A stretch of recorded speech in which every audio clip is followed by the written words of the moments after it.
Este punto que voy a tratar es que el presidente del Poder Judicial, Enrique Javier Mendoza Ramírez, el que es aprista también, amigo de Alan García, y la mejor prueba de esto es de que cuando él fue presidente del Jurado Nacional de Elecciones, inclusive yo lo denuncié por eso, él manifestó que el referéndum propuesto a través de una iniciativa legislativa de los fonavistas no podía llevarse a cabo porque era un asunto tributario y por lo tanto la ley y la Constitución determina que no puede proseguir la sustanciación de un procedimiento de referéndum, lo cual era totalmente falso. Y falso porque en mi caso yo tuve el honor de que con mi informe el Congreso dio una ley con la primera iniciativa legislativa de los fonavistas. Y creo que ahí me sacaron la vuelta a mí porque había un artículo 8º en donde se establecían una serie de opciones, ¿no?, para devolver el dinero a los fonavistas. Ahí comprobé también que una de las iniciativas legislativas de Javier Cerrón Cebrecos era la copia de la iniciativa legislativa de los fonavistas. Increíble. Por eso para mí el Partido Popular Cristiano con Pablo Secada, el tremendo cobardón, frente a una miembro de la Policía Nacional, el hijo de Luis Bedoya Reyes, Luis Bedoya de Vivanco, que recibió $25,000 y fue a prisión 5 años, delito de peculado, ¿no? Y Lourdes Flores Nano, abogada de narco, de Adolfo Carguayanqui, o sea, César Porras es el otro nombre, quien cambió todo. Entonces, no puede ser, yo lo he tenido también en el programa. Entonces, una persona inteligente no se va a dar cuenta que todavía el narcotraficante la coloca como presidenta de su compañía Peruvian Airlines, sino que por la plata baila la mona. Entonces, el Partido Popular Cristiano está inundado de acciones a favor de los trabajadores, no, en contra. ¿Alguna vez estaba a favor de los campesinos? ¿Alguna vez ha estado a favor de los jubilados? No, ellos están a favor de los inversionistas, ¿no? Entonces, hay lo siguiente en este presidente del Poder Judicial, al que yo lo he denunciado por el caso en donde él rechazó y por lo tanto violó la Constitución. Es más, hubo un prevaricato. Ahora lo que está haciendo como aprista es, a través de la presidencia del Consejo Ejecutivo del Poder Judicial, realiza desactivaciones, reubicaciones, conversiones, cambios en los jueces. El último de ellos ha afectado el proceso contra los apristas en el caso de Rodrigo Franco. Esta es una muestra inequívoca. Por eso lo digo, si la mayoría cambiase la Constitución para remover a presidentes, a congresistas, a miembros del Tribunal Constitucional, a miembros del Consejo Nacional de la Magistratura, esa es la forma por la cual el pueblo, las mayorías de un pueblo, de un estado, de un país, podrían tener el derecho, la facultad, la prerrogativa de remover a estos malos funcionarios. Eso por un lado. En lo que concierne a un hecho lamentable que se ha vivido en Cajamarca, es algo terrible. Precisamente lo que se ha realizado por miembros de la Policía Nacional del Perú. Yo me acuerdo que cuando fui director de la Oficina Legal de la O del Ministerio Interior, una vez se me acercó un alto miembro de la Policía Nacional, quien tenía un problema, y me lo dijo, de la gasolina, y si podía yo interceder por él. Habida cuenta de que veía que yo tenía el honor de determinados momentos de ser convocado por el señor ministro. Y le dije, usted ha venido a hablar con la persona menos indicada. Al día siguiente lo destituyeron. Pero al día siguiente también apareció que un policía daba su vida, entregaba su vida por defender a un ciudadano. En esta viña del Señor hay de todo, pero lamentablemente para mí, desde que ingresó el aprismo y el fujimorismo, ha llenado, digamos, los entes constitucionales de gente de lo peor, ¿verdad? Por supuesto también ha llegado gente correcta, pero para mí el aprismo y el fujimorismo es algo malo. Como yo digo, ¿no?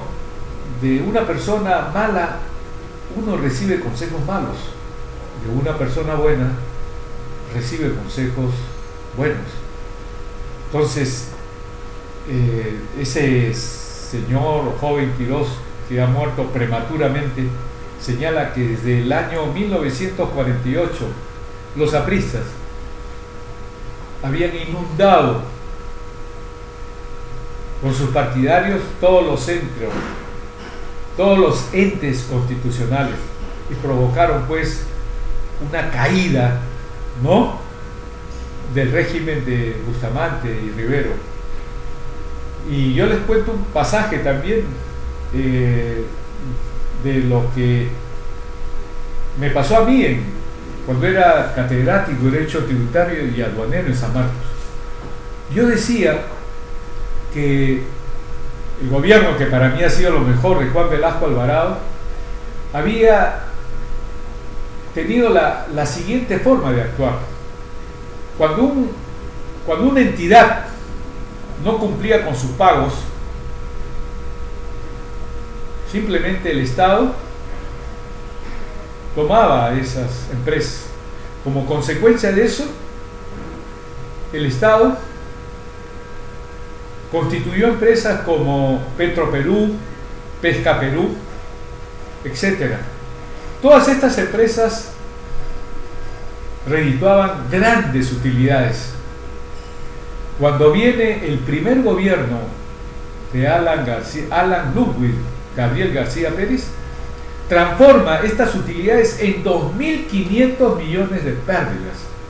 Y acabo de enterarme que él realizó en su primer gobierno 4.000 conmutaciones, o sea, cambios de pena, o sea, aquellos que tenían 20, 15, se les reducía a 3, 4, 5, o indultos a personas vinculadas al narcotráfico, motivo por el cual en este segundo gobierno que ha tenido ha realizado conmutaciones, cambios de penas, reducción de penas e indultos a personas comprendidas en procesos de narcotráfico en su forma agravada, sentenciados o procesados.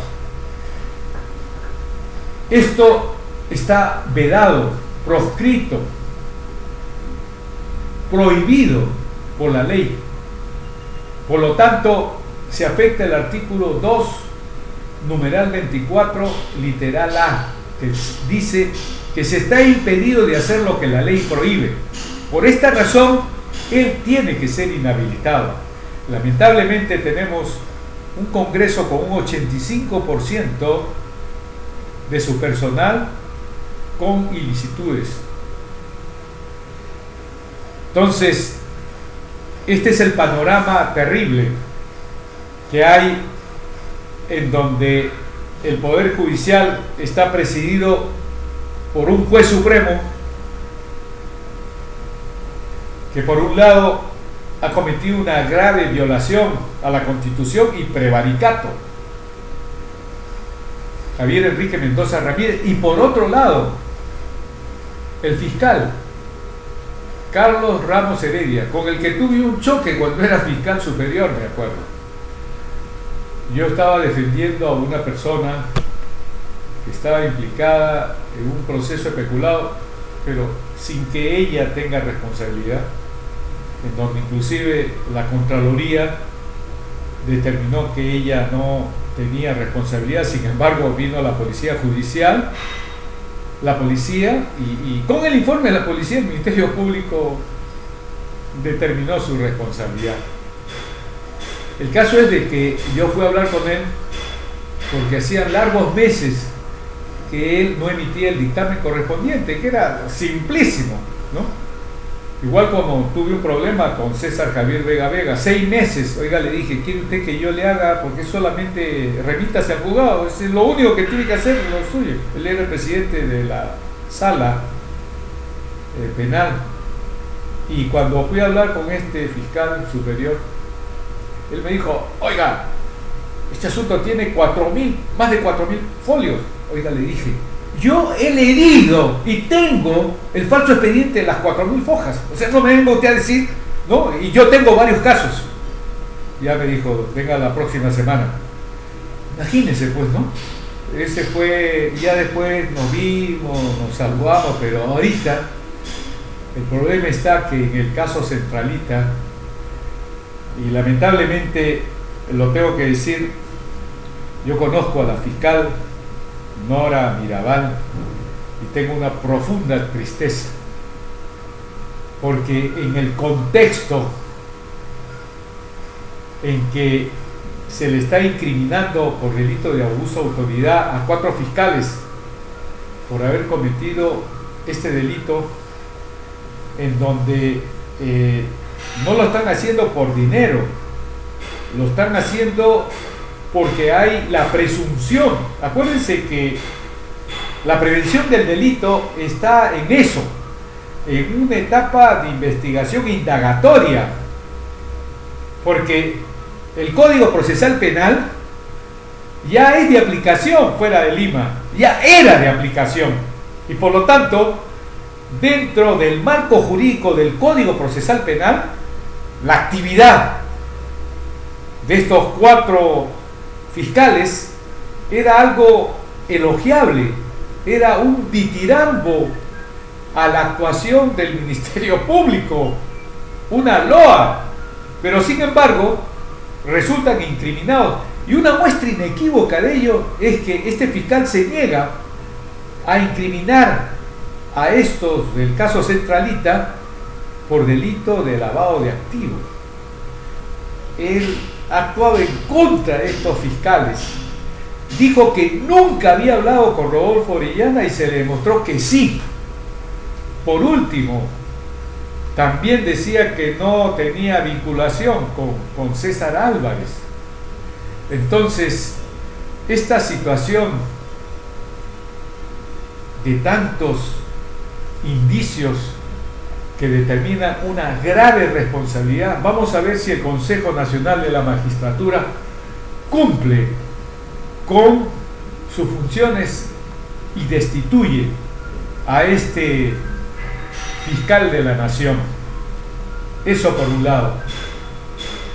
Yo creo que debemos higienizar la administración de justicia en el Perú, pero la mayoría, si votamos por cambiar la Constitución, porque en la Constitución se establezca el nombramiento de los jueces y fiscales supremos, el nombramiento de los miembros del Tribunal Constitucional y el nombramiento de los miembros del Consejo Nacional de la Magistratura, y saben sobre qué base, sobre la base de lo que establece la ley orgánica, el tubo de la ley orgánica del Poder Judicial, que es de aplicación de acuerdo con la Constitución al Ministerio Público.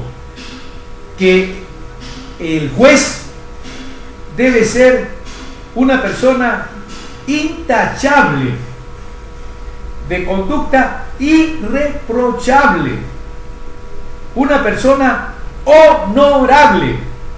¿Quién es la antítesis, lo inverso, lo contrario? Alan García, Fujimori, etcétera. Congresistas puedo nombrar un montón. Una de ellas, Zenaida Uribe, que inclusive, y otra cosa, ¿no? Yo he visto que cada partido, sea aprista, fujimorista, nacionalista, tiene cada congresista, pongamos, uno de ellos proxeneta, el otro que ha violado el Código Penal, al engañar, al señalar un cargo que ha tenido. Esto pasó antes con Ruiz, creo, del Partido Nacionalista, no le ha pasado nada. En cambio estoy viendo que a un fujimorista que dijo que había terminado primaria o secundaria, no sé, y ha mentido. Entonces, mire quiénes son los que integran, digamos, los puestos de congresistas. Personas que han pagado, que lo único que tienen es plata. Había un francés, Proudhon, que decía: la propiedad es un robo. Quizás habida cuenta de los albores de la humanidad, y lo estamos viendo ahora. He visto un caso donde la familia del desgraciado Castilla Rubio, Miguel Castilla Rubio, su hermana, en un caso, no he podido traer esto acá, pero en donde una de las disposiciones centrales de la ley de contrataciones del Estado es las garantías y la resolución, que un contrato se resuelve si la parte contratante no cumple. La empresa gerenciada por la hermana del ex ministro Castilla, pese a no haber cumplido con el contrato, esto lo he leído, yo les digo lo siguiente a ustedes: el báculo, el apoyo, el sustento de los hechos los consigo en la República, los consigo en César Hildebrand, en sus tres, por lo general. Perú 21, El Comercio, ni hablar, ¿no? Yo les he dicho que la familia Miro Quesada, en el tiempo de Fujimori, se le detectó 18 millones de dólares de defraudación tributaria que estaban en el extranjero, que no habían declarado. Incremento patrimonial no justificado, impuesto a la renta, independientemente de la cuestión penal. Ellos, igual que el delincuencial Alan García, se apoyaron en la prescripción y no les ha pasado nada. Y son los dueños, ¿no?, de uno de los diarios en donde quieren darnos muestras o lecciones de moral, ¿no? Yo me imagino al diablo teniendo a su cargo, digamos, un curso de moral. No puede ser.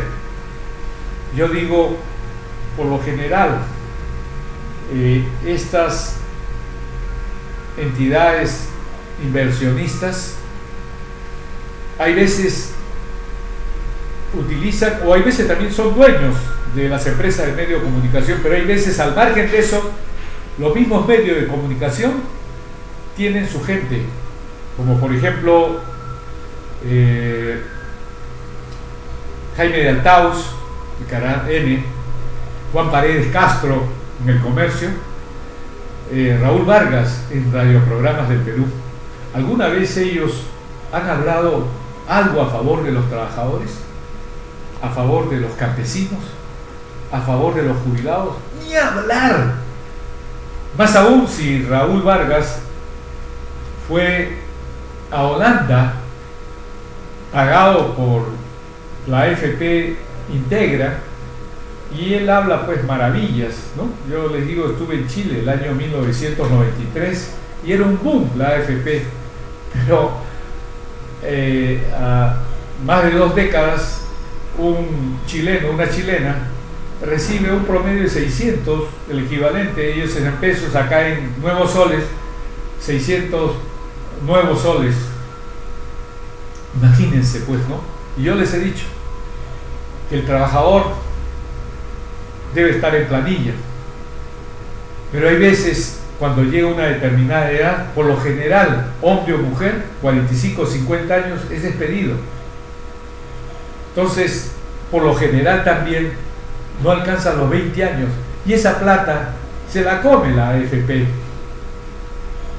Entonces, en Argentina ya se dejó sin efecto la AFP y hay un ONP, pero no como la ONP creada por el delincuencial Alberto Fujimori. No. Entonces, ¿cómo se da el problema de las AFP?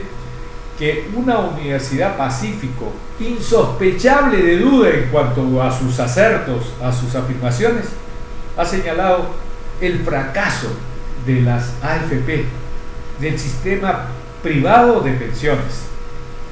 Yo considero que otro punto también sería que en esta Constitución se establezca que el único sistema de pensiones sea el público, porque ahí hay un aspecto de solidaridad y que lógicamente que no sea como el tiempo que esto ha pasado desde Belaúnde, en que se tocó el fondo. Ahora el fondo es intangible, el de las AFP, y miren y lo que es más grave, estaba leyendo al señor Humberto Carbónico, un eminente economista, que solamente con el 47% sirve para poder lograr cualquier cosa de pago y todo lo demás por los pensionistas. Y el otro 53%, ellos tienen un beneficio y escuchen lo siguiente. Yo me acuerdo una vez un amigo había estado siendo estafado por sus 2 socios.